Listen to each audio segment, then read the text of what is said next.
A'udzubillahiminasyaitonirrajim. Bismillahirrahmanirrahim. Assalamualaikum warahmatullahi wabarakatuh. Alhamdulillah, syukrulillah, salatan wassalaman ala rasulillah, la nabiyya ba'dah. Asyhadu an la ilaha illallah wa asyhadu anna Muhammadan abduhu wa rasuluh. Allahumma shalli ala Muhammadin tibbil qulubi wa dawa'iha wa afiyatil abdan wa shifaiha wa nuril absari wa diyaiha wa ala alihi wa sahbihi wa sallim. Hasbunallahu wa ni'mal wakil, ni'mal maula wa ni'man nasir, wa la haula wa la quwwata illa billahil aliyyil azim. Sebelum ta'lim, kita awali munajat kepada Allah Subhanahu wa taala. Doa dan hajat yang paling utama, kiranya dosa-dosa kita diampuni Allah Subhanahu wa taala, dijauhkan Allah kita dan keluarga kita dari mara bahaya, diberikan kemudahan dan perlindungan dalam setiap perjalanan hidup kita, diberikan Allah kepada kita keturunan-keturunan yang mulia dan taat kepada Allah Subhanahu wa taala, dan insyaallah kita semua adalah orang-orang yang husnul khatimah. Salawat dan salam kita hadiahkan kepada Rasulullah sallallahu alaihi wasallam. Mudah-mudahan kita tetap istiqomah menjadikan Rasulullah sebagai uswatun hasanah.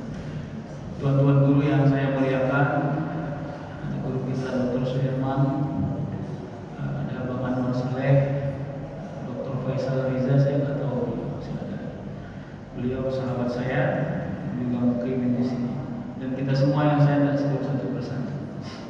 Bapak Ibu, sebenarnya yang paling disyukuri itu adalah kita ini berada di zona aman, karena kita ini sering diganggu oleh zona nyaman. Karena nyaman itu belum tentu aman, dan kita sering tidak berhasil menjadikan yang aman sebagai kenyamanan. Mana lebih nyaman? Kalau ngantuk tidur, tapi waktu itu masuk waktu sholat. Nah, tidur bagi orang ngantuk nyaman,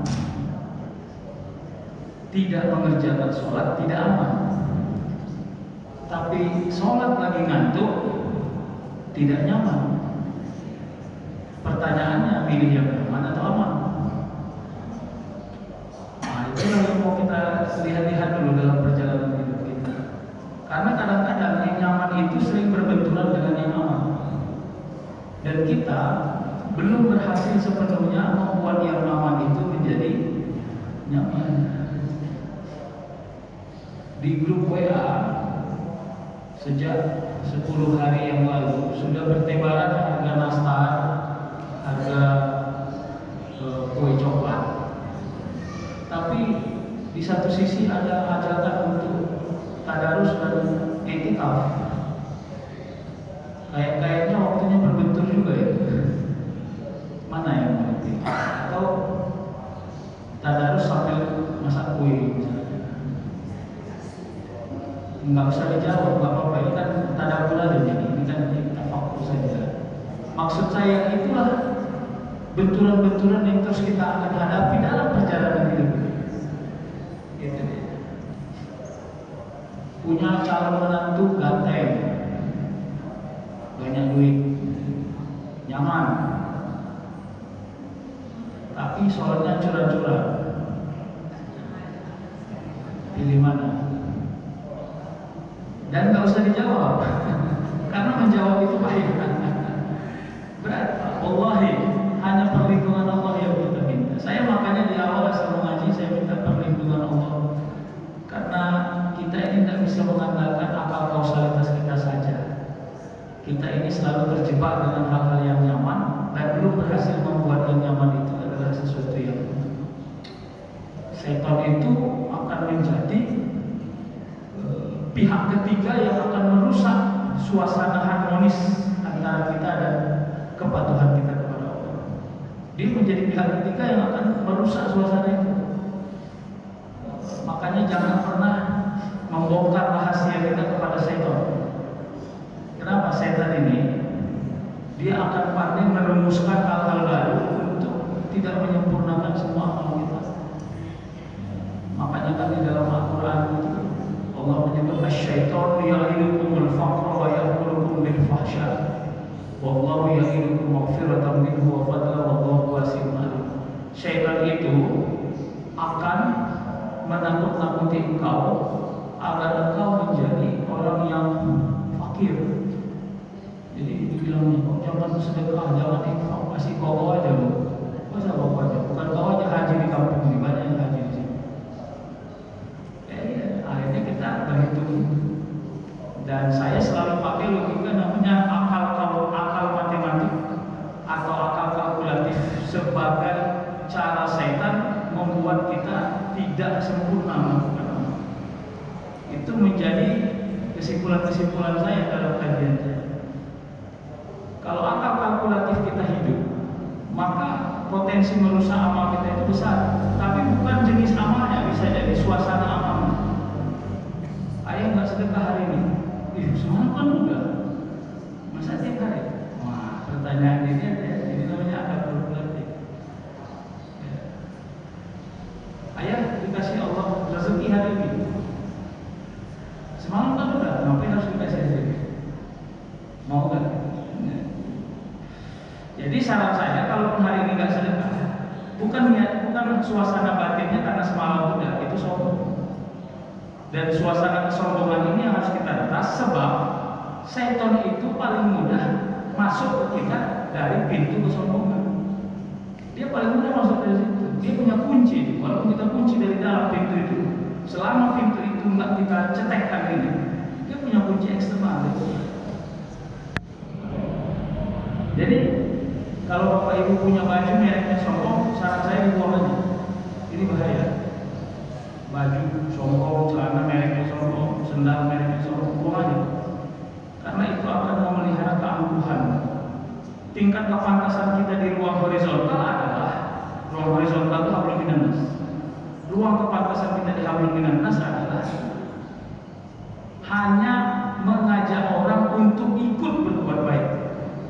Bukan menceritakan orang kalau kita sudah baik. Bisa nggak itu dua hal yang kita bedakan definisi? Alhamdulillah, nak, walaupun gua udah tua gini, gua itu tiap hari sedekah. Nah, itu menceritakan Anda kalau Anda sudah baik. Tidak semua orang pandai menerima itu sebagai ajakan. Bisa nggak? Itu yang paling sebenarnya metodologi yang kita bangun untuk memakmurkan masjid. Harus benar-benar punya siasat yang benar-benar maslahat.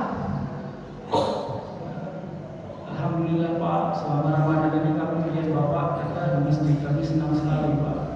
Mudah-mudahan Bapak ikut di masjid terus ya. Amin. Keringatnya selama ini Bapak kemana Pak jarang ke masjid? Nah ini nggak usah. Dan ini kan bukan urusan mau tahu dia di mana. Tapi kadang-kadang kalau itu nggak ada, kayaknya kita nggak sure aja gitu. Kita perlu database yang sempurna. Kenapa selama ini dia enggak ke masjid? Padahal secara tauhid rumusnya sederhana. Selama orang belum diangkat Allah ruhnya, dicabut Allah ruhnya, maka semua orang punya kesempatan yang sama.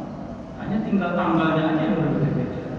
Tapi kita ini suka gini, cerminan batin yang muncul itu adalah saya kasihan nengok dia. Padahal dia taat tapi malas ke masjid. Kalimat ini nggak usah ada gitu. Ya Allah, berikanlah kekuatan orang-orang taat di kampung kami bisa memakmurkan masjid. Bisa nggak gitu aja dong? Supaya dia bobo. Makanya saya katakan setan itu dia masuk dari pintu kesombongan. Dia itu gini loh. Dibiarkannya kita untuk ngajak orang berbuat baik, tapi nggak dibiarkannya kita kalah selangkah. Harus kita di atas ini. Dibilang setan, kau nih, kalau aku jadi Tuhan, aku masuk ke surga. Suruh salahnya bukan Tuhan. Kau udah hebat dari kampung ini, cuma kau yang hebat ini. Kau bilang tuh sama orang yang taat itu, jangan kesini rumah aja disuntik ke sini. Akhirnya masih. Ini kalau mau membersihkan semua itu maksudnya. Kan tadi kita masuknya di nyaman dan aman. Saya cuma mau membangun, memframe ini bahwa kita punya PR di ruang ini untuk menyempurnakan amal ini. Kita punya PR di sini. Jadi kalau ditanya Apakah bahasa itu penting untuk mengantarkan sesuatu menuju tujuannya? Jawabannya, bahasa adalah ruang yang paling sensitif untuk mengantarkan seseorang sampai pada tujuan. Jadi jangan sepele dengan bahasa.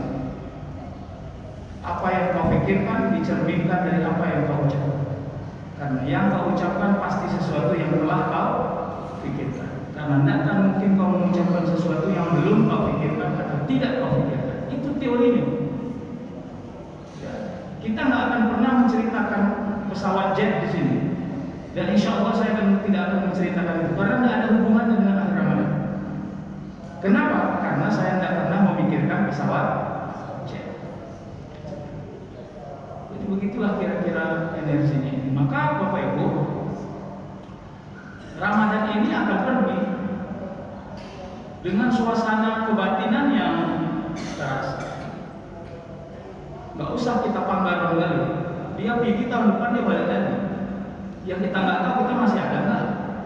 Jadi nggak usah sedih-sedih nggak jelas lah, biasa-biasa aja. Nggak usah disedihkan Ramadannya yang pergi. Awal yang sedih, masih ada nggak? Kalau dia selama bumi ini belum kiamat datang dia. Jadi jangan sampai suasana batinnya salah. Kenapa kau pergi? Ya Allah, kenapa saya tidak sempurna melewati Ramadan karena dia akan pergi. Tahun depan dia balik lagi belum tentu ada. Jadi suasana batinnya jangan salah. Kita ini merasa akan tidak lagi bisa beramal setelah Ramadan pergi. Salah betul itu. Inilah